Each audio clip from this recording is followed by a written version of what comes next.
Vamos lá então para o nosso estudo do livro Fonte Viva. O texto de hoje é o número 176, Necessidade do Bem.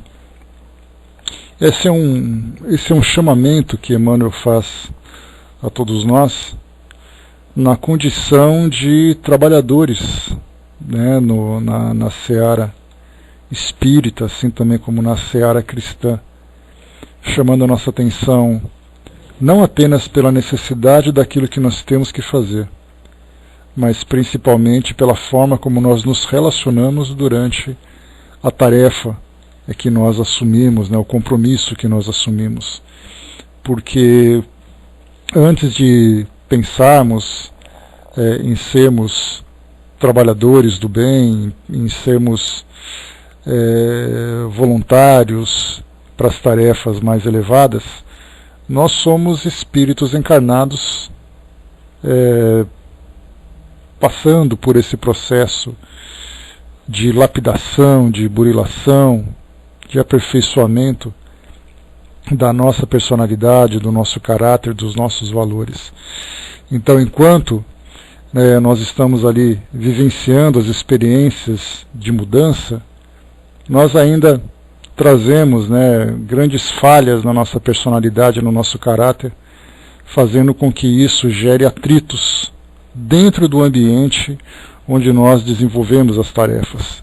Então, como acontece em todos os ambientes aqui do nosso mundo material, onde existem pessoas convivendo, existirão atritos, existirão diferenças, incompatibilidades, e isso, muito mais do que simplesmente distanciar as pessoas umas das outras, acaba prejudicando o trabalho em que todas estão envolvidas. Então é a partir dessa visão que nós vamos desenvolver o nosso estudo de hoje, exatamente para nos encaixarmos, nos colocarmos dentro de um grupo.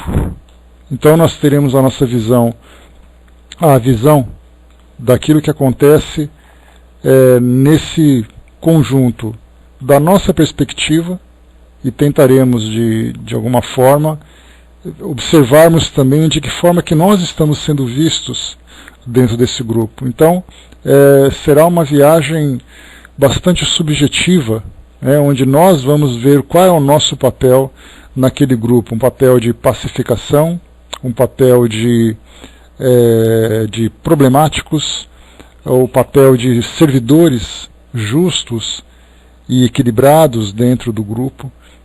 Então, porque tudo isso a gente lembra sempre que quando nós falamos sobre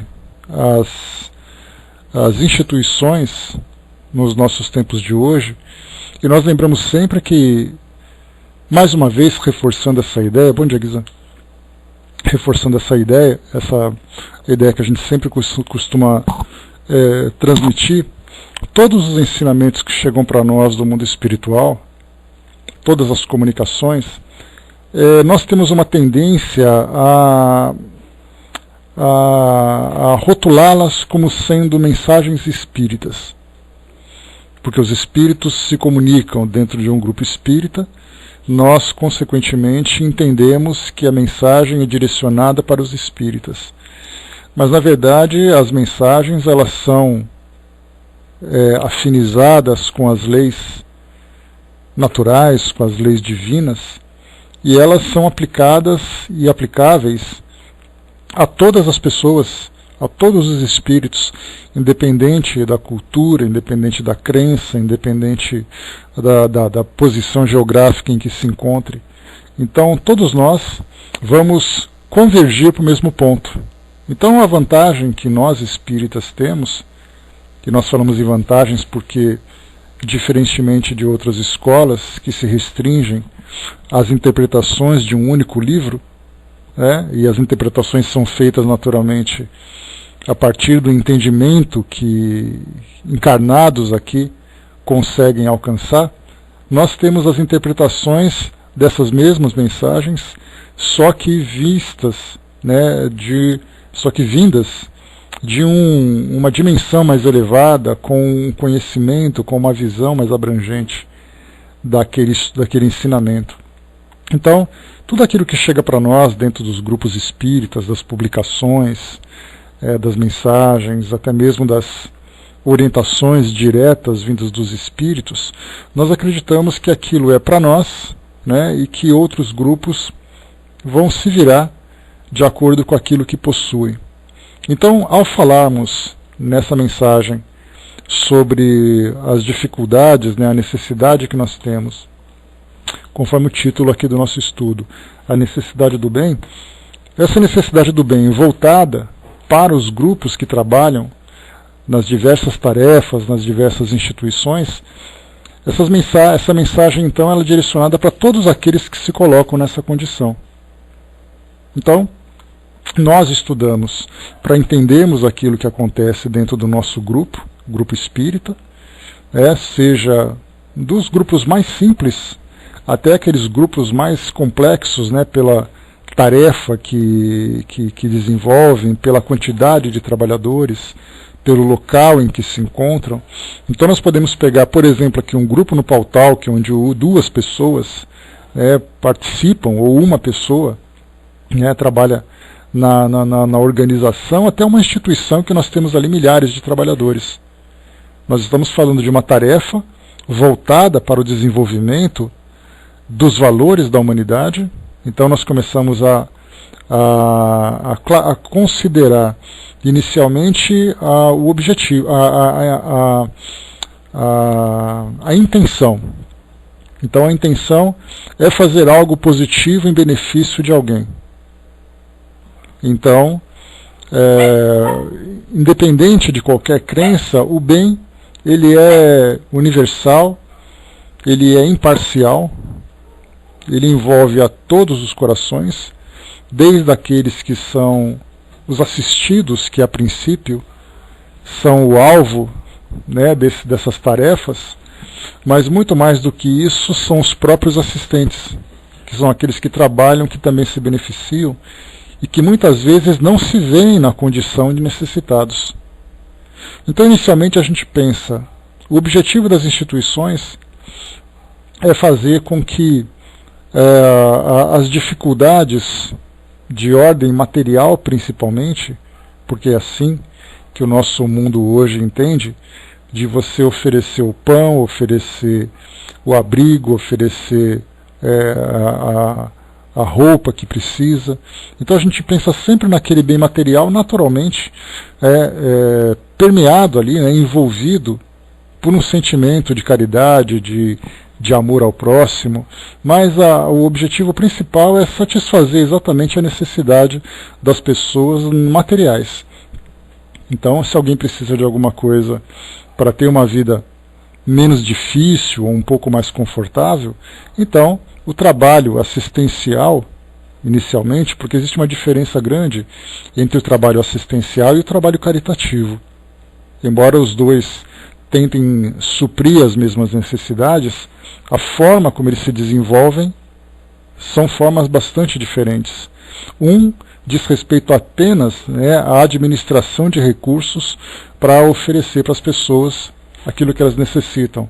A caridade diz respeito a uma doação pessoal, envolvida no trabalho para suprir essas mesmas necessidades. Então, quando nós falamos que nessa tarefa nós acabamos encontrando aqueles dois grupos, né, desde aqueles que precisam da ajuda até aqueles que oferecem ajuda, na visão material, ou na visão do nosso mundo material, sem dúvida nenhuma são duas posições muito diferentes. Porque aquele que oferece ajuda, a princípio, não necessita, pelo menos, daquilo que está sendo oferecido. Eu ofereço o pão, mas eu tenho o pão dentro da minha casa. Eu ofereço a comida para aquele que precisa, né, mas eu consigo me alimentar adequadamente, eu consigo me vestir adequadamente. Mas quando nós começamos a observar a partir da perspectiva espiritual, e aí então é aquilo que nós sempre comentamos, e eu reforço muito isso para o nosso entendimento, que quando nós falamos em trabalho de caridade, ou nós falamos de uma instituição de caridade, tudo aquilo que nós aprendemos na doutrina espírita, todas as bases, todos os conceitos, eles acabam então sendo destacados para entendermos exatamente o sentido dessas instituições e desse tipo de trabalho. Então, ao falarmos da visão espiritual, nós simplesmente olhamos para as instituições de caridade ou instituições assistenciais como sendo instituições humanas num mundo de provas e expiações. A partir desse entendimento, nós começamos a desenvolver uma série de linhas de raciocínio, já percebendo que mundo de provas e expiações são espíritos em processo de aperfeiçoamento, são espíritos que trazem débitos do passado e que precisam se corrigir, são espíritos com uma bagagem moral ainda primitiva, né, embora com muitos valores em estado latente, necessitam de muito trabalho para desenvolvê-los. Então nós começamos a entender o nosso mundo hoje na sua forma física, material, e começamos a entender na sua forma moral, envolvendo todas as inteligências, envolvendo todas as pessoas. Então, embora alguém apresente uma condição material confortável, a sua condição espiritual já é denunciada pelo simples fato dele estar encarnado num mundo como esse, a menos que ele se destaque como um espírito missionário. Algo que é bastante escasso no nosso mundo hoje, mas felizmente nós os temos aqui junto de nós para nos ajudarem nessa tarefa, né, de reconstrução, de transformação. Mas muito mais do que tripulantes, que esses seriam os nossos condutores, né, morais do nosso mundo, a grande maioria vem como passageiro. Então nós estamos aqui na condição de passageiros, de trabalhadores, de doentes, de devedores, enfim, diversas condições. Então, ao olharmos um trabalho coletivo voltado para a promoção do bem no nosso mundo hoje, nós vemos aqueles que são necessitados materialmente e aqueles que não são necessitados materialmente, todos eles necessitados espiritualmente. Então a nossa visão começa a se modificar completamente. Por exemplo, ao entrarmos num centro espírita, né, utilizando a estrutura que diz respeito, né, com as quais nós temos afinidades, nós olhamos então, nós entramos e vemos assim aquelas pessoas sentadas no auditório, né, de um centro espírita, numa sala de estudo, ou então ali dentro de uma sessão onde se promove o trabalho assistencial. Então nós vemos as pessoas que recebem o auxílio promovido pelo centro espírita como sendo aqueles que se encontram numa condição de maior fragilidade. E naturalmente aqueles que se encontram vestidos, né, com o avental da instituição, portando ali o crachazinho da instituição, são aqueles que estão num nível mais elevado. São aqueles que se encontram sem necessidades, pelo menos semelhantes àquelas das pessoas que são servidas. Então são aqueles que são servidos e são aqueles que servem. Mas, quando nós começamos a aplicar todo o aprendizado que nós temos da doutrina espírita, ou a partir dessa lente que a doutrina espírita nos fornece, nós começamos a ter uma visão muito diferenciada. Muitas vezes aquele que precisa é aquele que serve, porque a sua necessidade é muito mais moral do que material. Porque a material, qualquer pessoa pode oferecer. Então, se eu tenho uma necessidade material, uma necessidade de um recurso financeiro, de um auxílio financeiro, de um pedaço de alimento, qualquer pessoa pode me oferecer que tenha boa vontade. Agora, quando eu tenho a necessidade moral, não há nada que alguém de fora possa me oferecer, a não ser o exemplo, porque a transformação depende de mim. A fome eu sacio com um pedaço de pão, o frio eu utilizo ali um agasalho. Mas e o egoísmo? E as fragilidades morais? Não há nada que o mundo material possa oferecer que supra essa necessidade. Então, quando nós olhamos as pessoas dentro de um trabalho de assistência material, nós temos que olhar né, de uma forma muito mais profunda, entendendo que todos nós somos necessitados. Todos nós precisamos desse auxílio mútuo, e o trabalho, muitas vezes, que nós desenvolvemos, vem exatamente como a terapia que nós precisamos para essa transformação. Então, ao nos colocarmos na condição de trabalhadores, porque esse é o foco, né? Bom dia, pessoal que chegou. Esse é o foco que Emmanuel destaca para nós nesse texto. Ao nos colocarmos na condição de trabalhadores, nós temos que inicialmente nos colocarmos na condição de necessitados. Necessitados daquela tarefa, necessitados de auxílio para desenvolver os nossos valores. Então, simplesmente ao começarmos uma tarefa, nessa jornada, né, de trabalhos que nós precisamos realizar, nós precisamos inicialmente promover algumas pequenas transformações. Então, transformações na nossa personalidade. Então precisamos ali desenvolver um pouco da humildade, de receber, por exemplo, as orientações, as instruções daqueles que trabalham na coordenação do trabalho. Nós precisamos desenvolver em nós a disciplina, porque nós lembramos, né, só para fazer uma ilustração, nós tivemos, por exemplo, no Rio de Janeiro, agora durante os Jogos Olímpicos, tanto os Jogos Olímpicos como os Jogos Paralímpicos, nós tivemos ali uma quantidade significativa de voluntários que vieram de várias partes do mundo. E o mais interessante é que muitas pessoas, principalmente locais, se inscreviam, pegavam ali os seus kits e simplesmente não compareciam. Achavam que, pelo fato de serem voluntários, não tinham tanta obrigação assim de comparecerem naquilo que faziam. E isso acontece em várias ações que nós temos hoje no Brasil e no mundo todo. Eu sou voluntário, ninguém me paga para isso, então eu vou se eu puder. Se eu não puder, não tem necessidade. Então, na verdade, para nos colocarmos numa condição de trabalhadores realmente fiéis àquela tarefa, ao compromisso moral envolvido naquela tarefa, precisamos desenvolver também a disciplina. Então nós vemos a humildade, a disciplina, a organização. Depois nós começamos a olhar para as pessoas que são assistidas. Há necessidade de desenvolvermos a paciência, a tolerância, de quebrarmos as barreiras do preconceito. Então olha quantas transformações surgem para nós como pré-requisitos para iniciarmos essa tarefa. Para aqueles que trabalham nas instituições voluntárias, né, e são muitas, não apenas dentro das instituições religiosas, mas nós temos ali as instituições sociais, as instituições educativas, né, de toda ordem. Então, nós convivemos, né, com tantas e tantas pessoas que muitas vezes nós nos comparamos, muitas vezes nós lamentamos pela postura e outras vezes nós admiramos pela forma como trabalham. Então nós vemos assim que muitas vezes há esse pré-requisito de vermos pessoas que iniciam esse trabalho e simplesmente são incompatíveis.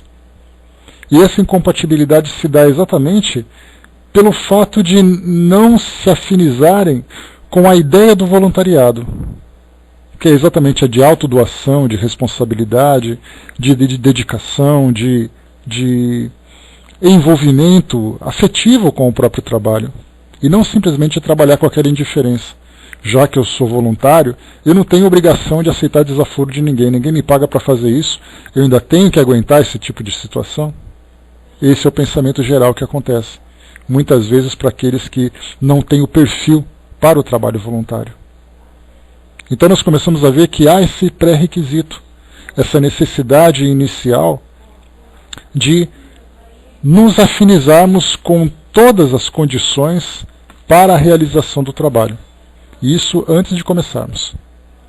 A Miriam lembrou, isso acontece muito porque ainda vemos como algo que fazemos no tempo que nos sobra e não como um trabalho normal, se ele não sobrar. E isso, Miriam, vai exatamente ao encontro daquilo que Emmanuel traz, que esse é um dos principais motivos de desentendimento entre os trabalhadores.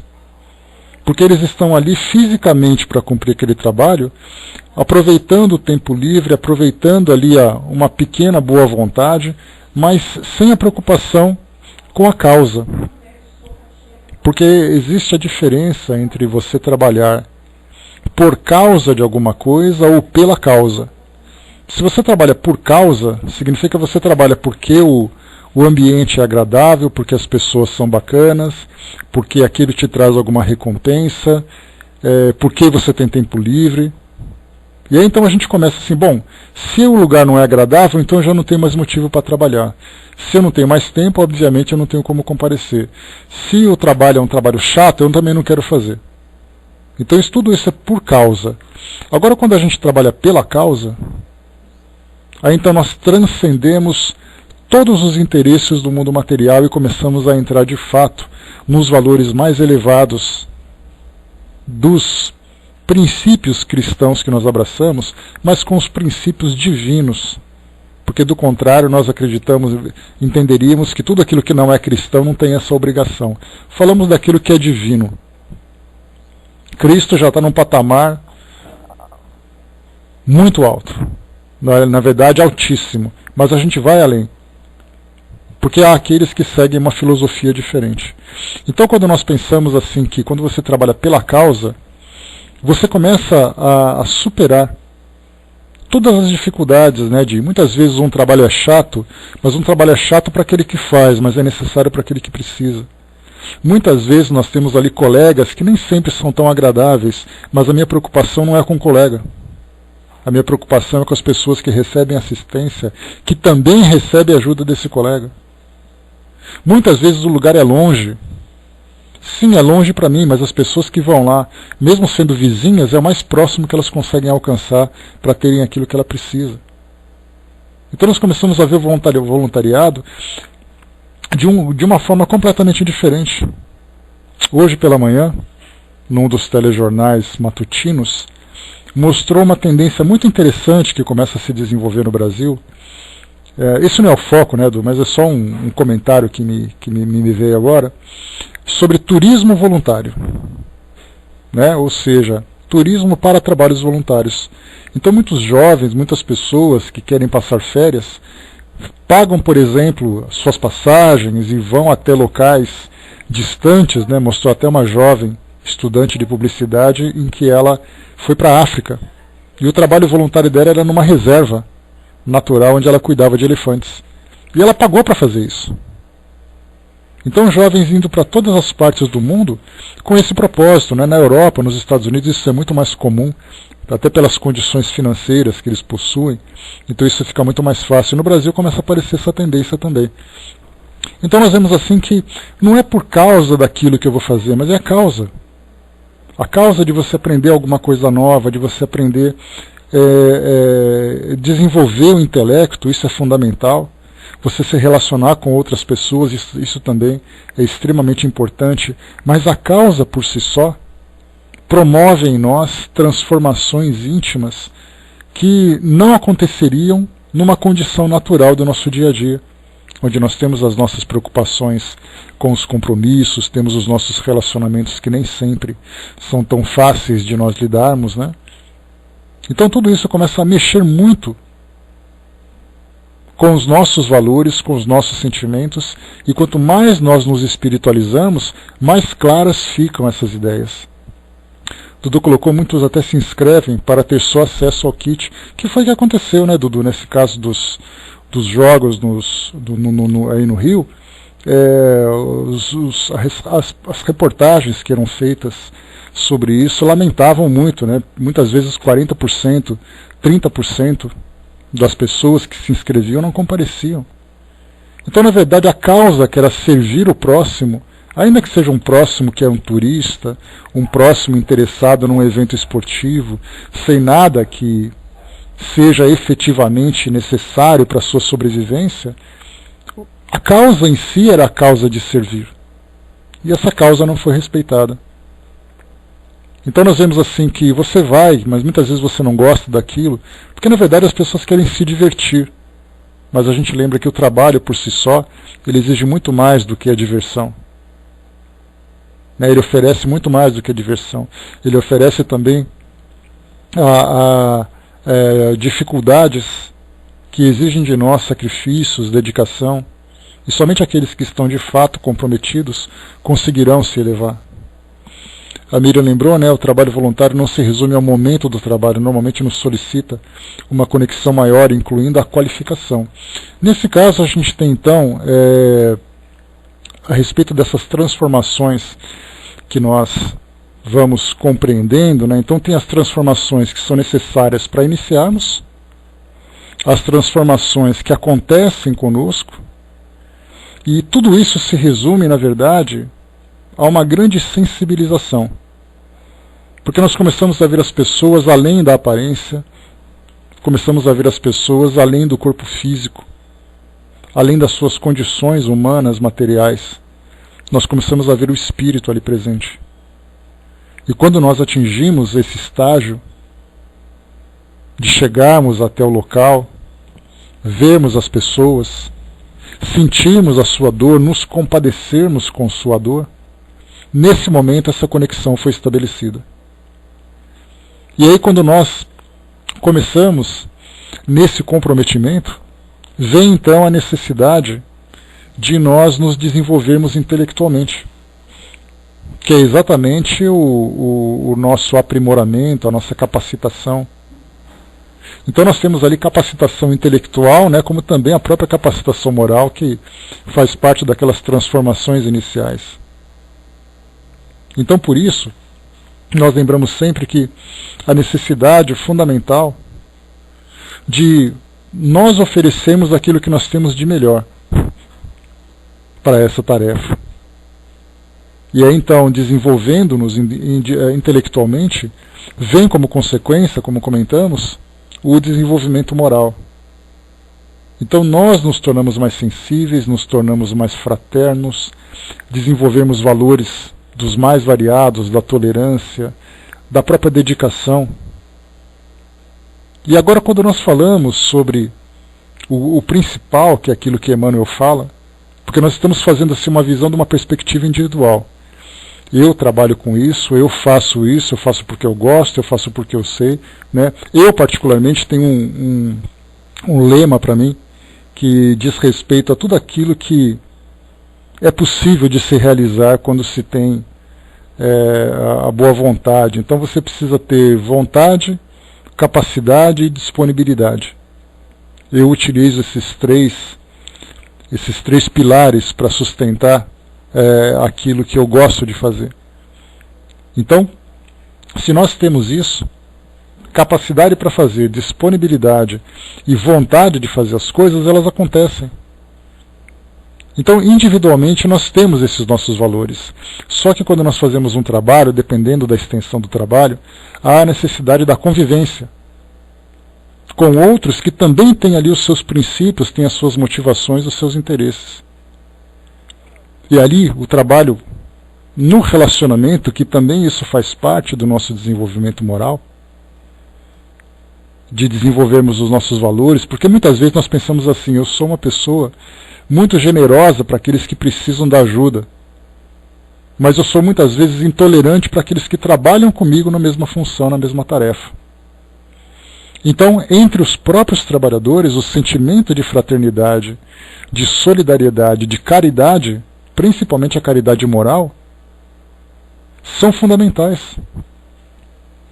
Porque isso vai fazendo com que nós nos aceitemos pelas nossas imperfeições, aceitemos e sejamos aceitos pelas nossas imperfeições, que nós foquemos principalmente na causa.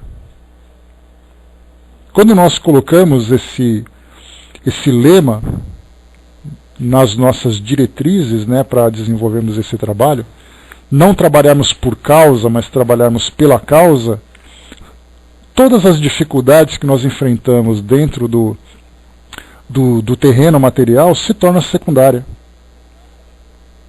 Porque moralmente nós começamos a ver aqueles que necessitam, que chegam na condição de necessitados materialmente para o trabalho, mas nós nos olhamos como indivíduos necessitados também.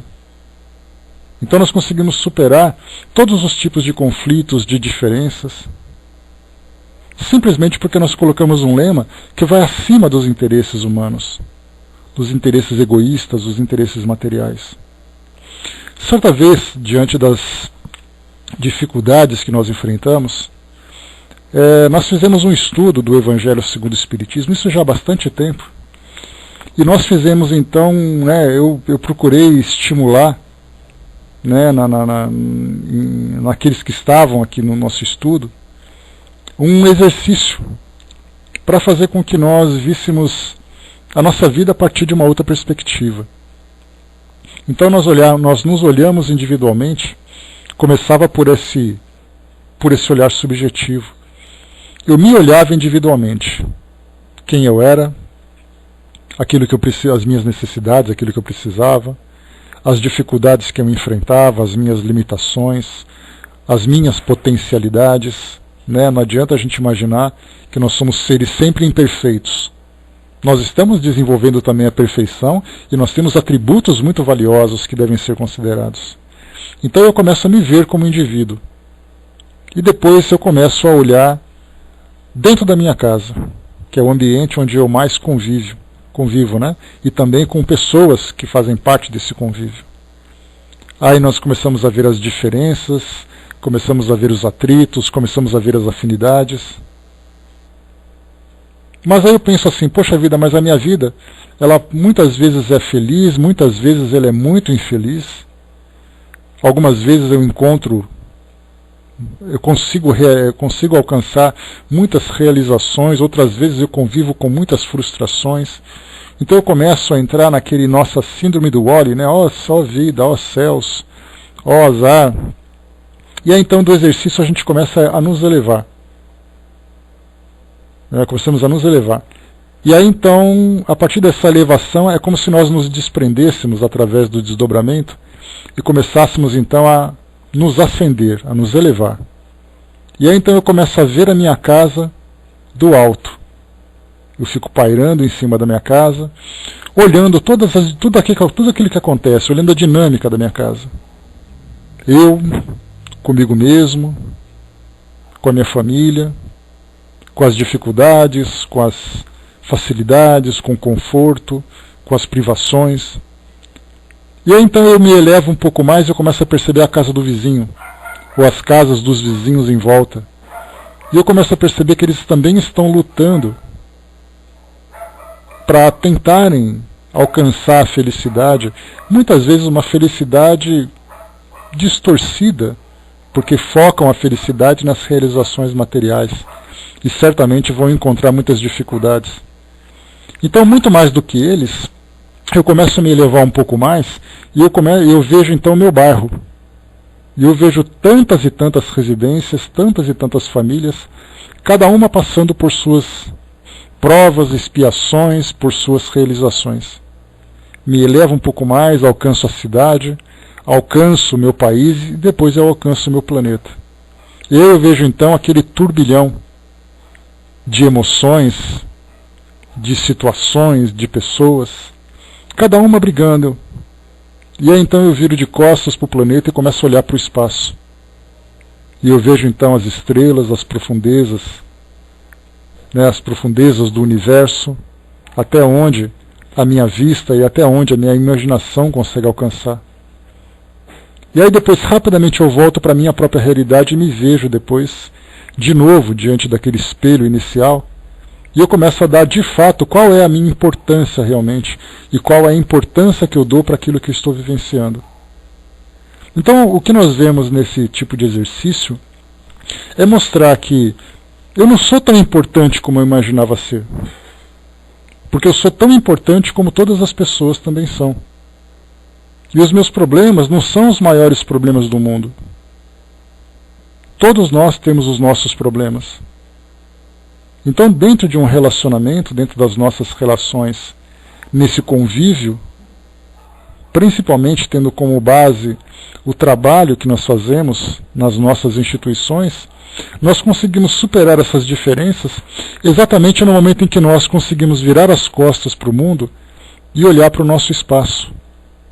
E começarmos a ver ali todos os caminhos que nós temos que percorrer ainda para chegar na nossa condição de depuração, de elevação.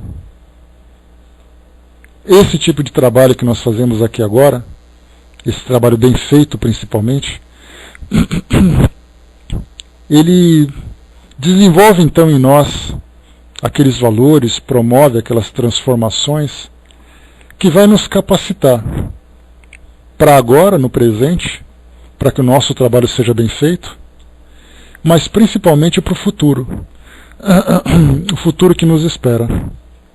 Não o futuro espiritual, porque muitas vezes a gente faz algum tipo de trabalho aqui no mundo material, pensando assim, né? Poxa, quando eu chegar no mundo espiritual, aí sim eu vou fazer aquilo que eu acho bacana. Aí sim eu vou fazer aquele trabalho para ajudar as pessoas da forma como é descrito para nós nos livros que nós lemos. Só que, na verdade, o tipo de trabalhadores que nós somos agora será o mesmo tipo de trabalhadores que nós seremos depois. Então, se por acaso eu me imagino como sendo alguém que faz um trabalho mais ou menos com aquela paciência no limite, com aquela tolerância no limite, e imaginar que depois que desencarnar, eu vou chegar no mundo espiritual e vou me tornar um espírito diferente, é uma grande ilusão. Então, na verdade, as mesmas dificuldades que eu vou apresentando durante a minha jornada são dificuldades que vão me acompanhar durante muito tempo.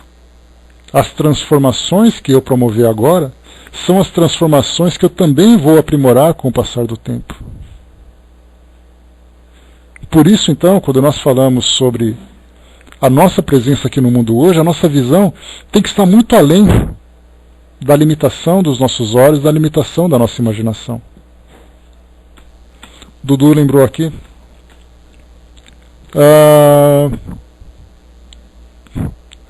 Tudo que é mais ou menos não é nada, né? É aquela coisa que Jesus fala, né? Que você não pode, né? Ser aquela pessoa insossa, né? Sim, sim, não, não. Se você não tiver sal, não serve para nada. Então vamos fazer aqui agora a leitura do nosso texto, depois dessa linha de raciocínio que nós desenvolvemos. Vamos entender aquilo que Emmanuel passa para nós, para a gente poder fundamentar todas essas nossas ideias. O nosso texto, então, 176, Necessidade do Bem, ele traz para nós uma pequena passagem de uma das cartas aos Hebreus, capítulo 10, versículo 24, em que ele diz assim: e consideremo-nos uns aos outros para nos estimularmos à caridade e às boas obras. E ele diz assim: muitas instituições da vida cristã, respeitáveis por seus programas e fundamentos, sofrem prejuízos incalculáveis em razão da leviandade com que muitos companheiros se observam uns aos outros. Aqui comenta-se o passado desairoso de quem procura hoje recuperar-se dignamente. Ali, pequenos gestos infelizes são analisados através das escuras lentes do sarcasmo e da crítica. A censura e a reprovação indiscriminadas, todavia, derramam-se na família de ideal, como chuva de corrosivos na plantação, aniquilando germes nascentes, destruindo flores viçosas e envenenando frutos destinados aos celeiros do progresso comum. Nunca é demais repetir a necessidade de perdão, bondade e otimismo em nossas fileiras e atividades. Lembremo-nos de que, com o nosso auxílio, tudo hoje pode ser melhor que ontem, e tudo amanhã será melhor que hoje. O mal, em qualquer circunstância, é desarmonia à frente da lei, e todo desequilíbrio redunda em dificuldade e sofrimento. Examinemo-nos mutuamente, acendendo a luz da fraternidade para que a fraternidade nos clareie os destinos. Sem perseverança no bem, não há caminho para a felicidade. Por isso mesmo, recomendou-nos o apóstolo Paulo: e consideremo-nos uns aos outros para nos estimularmos à caridade e às boas obras, porque somente nessa diretriz estaremos servindo à construção do reino do amor. Então, duas passagens importantes que Emmanuel traz para nós. quando ele fala inicialmente sobre família de ideal. Então é exatamente ali o grupo que se junta para aquele propósito. Então, mais uma vez, nós temos aqueles dois interesses. O interesse por causa de alguma coisa e o interesse pela causa, como falamos há pouco. Então temos que focar isso, desenvolver muito, trabalhar isso, principalmente exemplificando tudo aquilo que nós conseguimos desenvolver em nós. E o outro ponto fundamental, quando ele coloca para nós aqui, examinemo-nos mutuamente, acendendo a luz da fraternidade para que a fraternidade nos clareie os destinos. Quando nós falamos então sobre esse nos examinarmos mutuamente, esse exame ele tem que sempre ser utilizado, ser realizado com essa lente do amor e da fraternidade, para que nós vejamos nas pessoas não aquilo que nos incomoda, mas vermos as virtudes que começam a aflorar. É como se nós olhássemos para um pântano e víssemos ali muitas flores brotando, apesar das condições não muito agradáveis em termos de paisagem, mas nós vemos ali a vida naquele pântano, nós vemos ali a beleza também aflorando dele. Então a mesma coisa acontece quando nós olhamos para os nossos corações, no sentido poético naturalmente. Vemos as pessoas por aquilo que ela tem de melhor, a presença dela ali pela boa vontade, a vontade de realizar. Porque do contrário, nós vamos sempre destacar aquilo que é negativo e nós vamos valorizar muito mais aquilo que nos agrada ou desagrada do que o trabalho que é o essencial. E aí então me recordo daquela passagem, né, que se eu não me engano é uma história contada, né, numa comunidade chinesa, se eu não me engano. Se não for chinesa, pode ser indígena, pode ser qualquer outra, não importa. Mas que uma jovem tinha uma dificuldade muito grande de se relacionar com sua sogra. Uma incompatibilidade quase que insuperável, já que a jovem era obrigada a morar com a família do marido. E aí então ela procurou um especialista em ervas e pediu um veneno para que pudesse matar a sogra, para que ela tivesse uma convivência mais tranquila. E naturalmente esse farmacêutico, né, muito sábio, passou para ela alguns chás e disse para ela ministrar com paciência, gradualmente, que o efeito ia acontecer. E aí então ela foi, docemente oferecendo o chá para a sogra, inicialmente esperando as coisas acontecerem. E aí então essa doçura que ela utilizava, embora tomada pela falsidade, essa doçura com que ela fazia tudo isso, começou a fazer com que ela visse a sogra de um modo diferente. Ela começou a ficar mais atenta, começou a ficar mais dócil, mais calma, até que chegou um momento em que ela voltou para aquele sábio e falou assim: olha, eu preciso de um antídoto, porque eu não quero mais matar minha sogra. Agora a gente está se dando muito bem. E aí o sábio disse assim: mas você não precisa se preocupar. O que eu dei para você não foi veneno.